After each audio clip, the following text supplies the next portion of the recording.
L'actrice Sarah Jessica Parker, Britney Spears, les sœurs Kardashian ou la chanteuse à la mode Miley Cyrus. Toutes ces fashionistas sont devenues des adeptes de ces escarpins. Depuis 15 ans, Jean-Michel Casabat fait son petit bonhomme de chemin aux États-Unis. Des modèles très chics, vendus autour de 500 €. Et un style parfois clinquant. Dans la veine des géants du secteur, Christian Louboutin et ses célèbres semelles rouges, ou Jimmy Choo et ses talons très tape à l'œil. Comment cet inconnu chez nous a-t-il donc réussi à se faire une place sur le marché très convoité de la chaussure de luxe?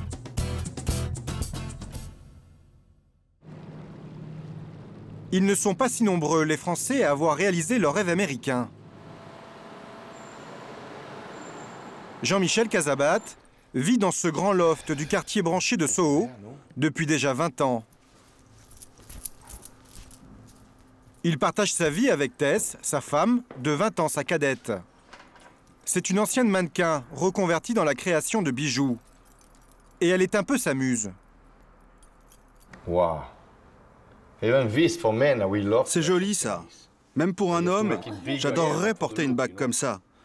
Faudrait la faire plus large, mais c'est superbe. Tu penses que je devrais faire un bracelet assorti? Bien sûr, même un collier. Fils d'un plombier et d'une commerçante, ce natif de Tarbes est entré dans le métier de la chaussure par la petite porte, à 20 ans, comme simple vendeur.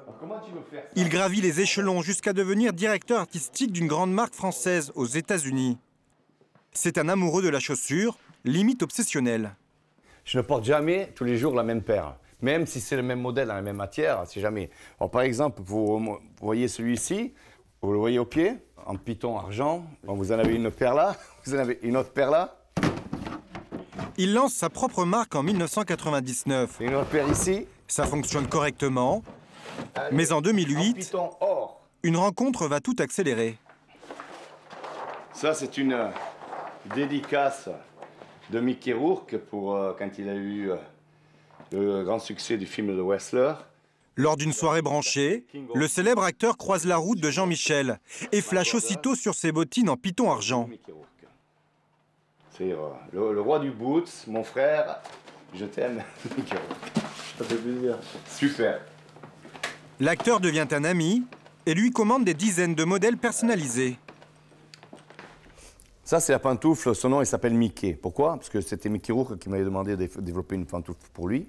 Bon, j'avais fait en plusieurs couleurs et surtout aussi avec ses broderies, avec MR. Mais comme c'était la saison tendance Pirates des Caraïbes, j'avais fait également une version comme ça avec le skull, avec la tête de mort. Ça, vous l'avez acheté combien, Mickey Rourke? Ça vaut dans les 695 $, 795. Mickey Rourke lui ouvre les portes du Gotha hollywoodien. Des stars sont alors séduites par son style décalé. Ready? Aujourd'hui, Jean-Michel vend près de 40 000 paires de chaussures partout dans le monde. Essentiellement pour une clientèle féminine. Sarah Jessica Parker, elle a toujours le Emma en toutes les couleurs, en toutes les versions. Les Kardashian, toute la famille Kardashian. Comme Louboutin, lui aussi a sa marque de fabrique. Et toutes mes chaussures ont mon tatouage sur la semelle, qui est un cœur comme ça, un cœur tatouage rock'n'roll. Jean-Michel soigne le détail jusqu'à l'intérieur de ses boîtes. Vous ouvrez, et chaque chaussure, vous allez voir que chaque chaussure a un petit cœur à l'intérieur. En fin de compte, c'est comme un embouchoir, c'est une forme comme ça. Même si vous mettez les chaussures dans la valise, elles ne s'écrasent pas ou elles gardent toujours la forme. Et quand vous regardez le petit cœur, en fin de compte, c'est moi qui vous dis « I love you, I love you, I love you ». Charmeur, flambeur, on pourrait croire qu'il a la vie facile. En réalité, c'est un perfectionniste qui surveille chaque étape de la fabrication de ses chaussures. 2 semaines par mois, Jean-Michel pose ses valises en Italie, dans la région de Venise. Buonasera Venezia.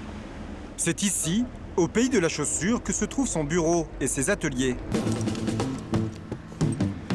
En Italie, le créateur passe des journées entières dans cette ancienne maison de maître. Jean-Michel. Le propriétaire des lieux s'appelle Ruben. Ça, Caro. C'est un styliste très réputé dans le pays. 15 ans plus tôt, il a été le premier à dessiner les modèles sortis de l'imagination du Français. Aujourd'hui, Jean-Michel doit faire un point avec Elena, une styliste qui l'assiste sur sa collection de l'été 2015. Perfetto, tu vois. Oh putain, c'est beau, c'est la stampa. Non, mais va bene, perché? Tiens, regarde. Ce que je veux obtenir, ce sont des modèles qui rappellent l'esprit africain, Maasai. Tu vois? Tu sais, Ruben, ma femme est africaine. Alors j'ai pensé à des modèles colorés, d'inspiration kenyane. Ce n'est pas seulement par amour pour sa femme qu'il a imaginé ce modèle. Comment vous savez que le style africain va être à la mode dans un an? Il faut le sentir. Ce sera l'une des tendances. C'est sûr que le genre africain sera à la mode. Le style des années 90 va revenir à la mode. Mais oui, avec toutes les couleurs vives. Si vous vous rappelez des couleurs de cette époque, c'était beaucoup de rouge fuchsia, du jaune, du bleu cobalt. Comme là, vous voyez? Elena, qu'est-ce que vous pensez des idées de Jean-Michel? C'est un génie. C'est lundi aujourd'hui. Vendredi, elle n'est pas aussi gentille que ça. Quand elle est fatiguée, elle est de très mauvaise humeur. Pas Caro. Maasai. Elles sont très belles. Une fois le modèle couché sur papier, Bellissimo. reste à choisir la matière qui recouvrira la chaussure. Je change les miennes. Ah oui, le cocomat. Elle est très cool, hein. De la peau de crocodile repeinte en bleu, c'est ce qu'il y a de plus cher. Ça coûte 33 € le centimètre carré? Centimètres, ouais. C'est-à-dire, bon, pour faire une paire de chaussures d'homme de ceci, il faut à peu près 1500 ou 2000 € de peau. Le cuir représente un tiers du prix d'une chaussure. Jean-Michel a une préférence pour le serpent. Une peau comme ça revient à peu près dans les 100, 120 €, la peau. Pour faire une chaussure, et ça dépend, il peut en falloir une et demie. Dans un mois, sa collection d'été doit être livrée à une centaine de boutiques, essentiellement aux États-Unis, dans le sud de la France. Ok. C'est cette petite entreprise, proche de Venise, qui se charge de les fabriquer.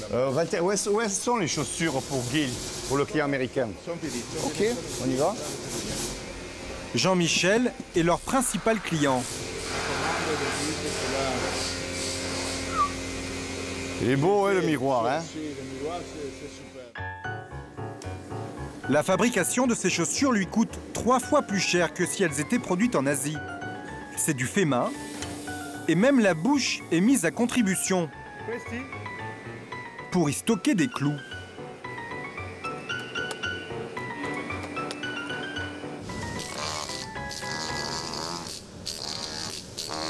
Cette chaussure-là, si tu vas la porter toute la journée, le soir, tu n'auras pas les pieds en feu.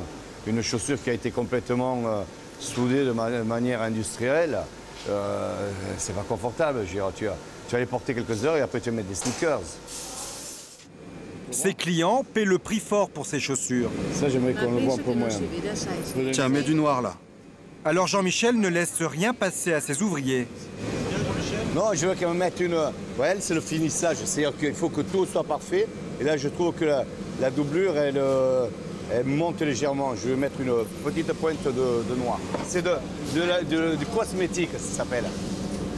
Tatillon, quoi. Non, qualité. Perfecto. Grâce à ses méthodes à l'ancienne, made in Italy, son petit business lui permet de se verser un salaire d'environ 500 000 € par an. Mais il veut plus. Aujourd'hui, il espère conquérir de nouveaux marchés. Les pauvres bébés, elles étaient enfermées. Une grande chaîne de magasins de chaussures de luxe, chinoise, l'a contacté quelques jours plus tôt et désire voir sa collection automne-hiver. Ils ont quand même 150 boutiques. S'ils me font 10 paires, enfin 10 modèles qu'ils mettent dans 150 boutiques, ça risque de sonner bien. Mais, attendons. Hein. Comme on dit dans le sud-ouest, ne vendons pas la peau de l'ours avant de l'avoir tué. Hello.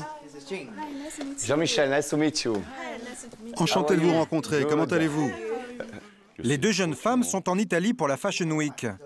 C'est ce Taïwanais, son agent sur le marché asiatique, qui a organisé la rencontre. Ça, c'est quelque chose de très facile à porter avec des jeans ou des leggings. Il ne ménage pas ses efforts pour impressionner les deux acheteuses. Si vous regardez Gucci, Saint-Laurent, tous font pareil que moi. À Paris, tout le monde adore ce genre de bottes. Mais elle ne semble pas convaincue. Même son modèle fétiche en peau de serpent les laisse de marbre. Elles ont l'air un peu molles. Je les sens un peu molles. C'est pas comme nous les Latins. On voit quelque chose, de suite on dit « Oh, super, oh, j'adore, oh !» Ou les Américains, c'est pareil. Les Asiatiques, c'est toujours doucement. D'abord, il faut qu'ils comprennent aussi. Elle a l'air de comprendre. Parce que je vois les modèles qu'elle prend, c'est les meilleurs. Elles finiront tout de même par sélectionner 13 modèles. Un succès de plus pour Jean-Michel. Cette commande devrait atteindre 1 million d'euros.